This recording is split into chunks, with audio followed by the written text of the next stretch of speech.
So, Happy New Year. It is now 2024, and the first full-length movie that I watched this year already is Fast and Furious 10.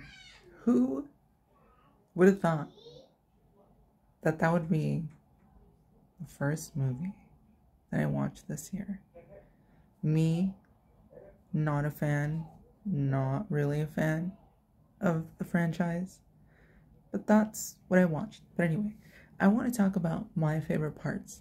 So my first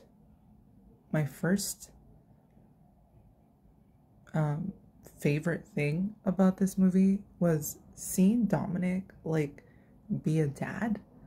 Love it. Seeing him like say, yeah, my kid's gonna be a better mechanic than me at like a younger age, and that's what it's about. I get to teach him to do that, and he's just gonna be better than me. You know what I mean? That's so great. Like, what a great thing to like try to teach to the masses, right?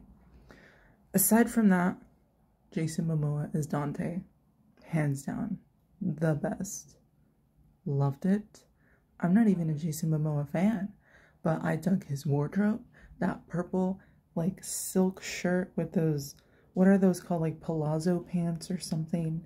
His nails were like a pastel purple, and it all just matched so beautifully. I was blown away. I was like, listen, I love this outfit. It reminds me of like the Golden Girls, and I love that.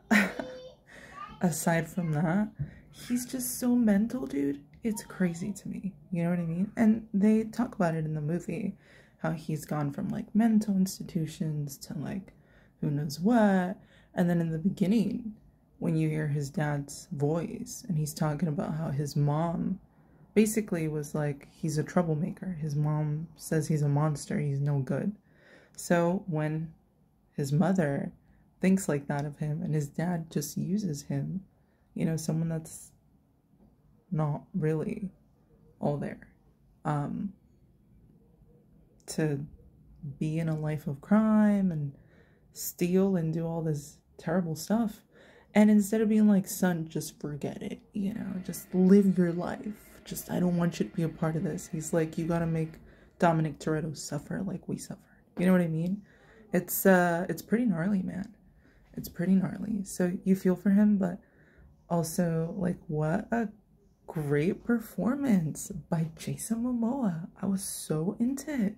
I'm telling you, that was like my favorite character of all the Fast and the Furious movies, probably. Which, yeah, I mean, that is probably crazy for some of you that are actually into the movies, right? But I thought he was so great. He was so evil. It was like terrible, but he was so good at being evil. You know what I mean? But I wonder if it's even hard. Is it even hard to be evil? Like in those movies, right? Like you could just be, he was so chaotic and it just looked so natural.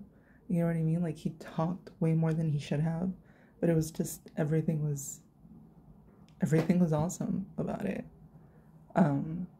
Which I also read a rumor a really long time ago that supposedly Vin Diesel didn't like the performance, or he thought it was like too flamboyant. But I thought it was so good. Oh my god. If I were to ever watch that movie again, it would definitely be for like Jason Momoa's character. But anyway, I guess we're starting off the new year talking about movies that I don't really like, but that I will find the silver lining about. You know what I mean? At least for myself. And new year, new me, I guess. Regardless of how cliche it sounds. So there, I just told you what was really fucking cool about Fast and Furious 10. And now that I'm thinking about it, the other scene that I think was so funny was when Han is eating that muffin that like Pete Davidson's character made.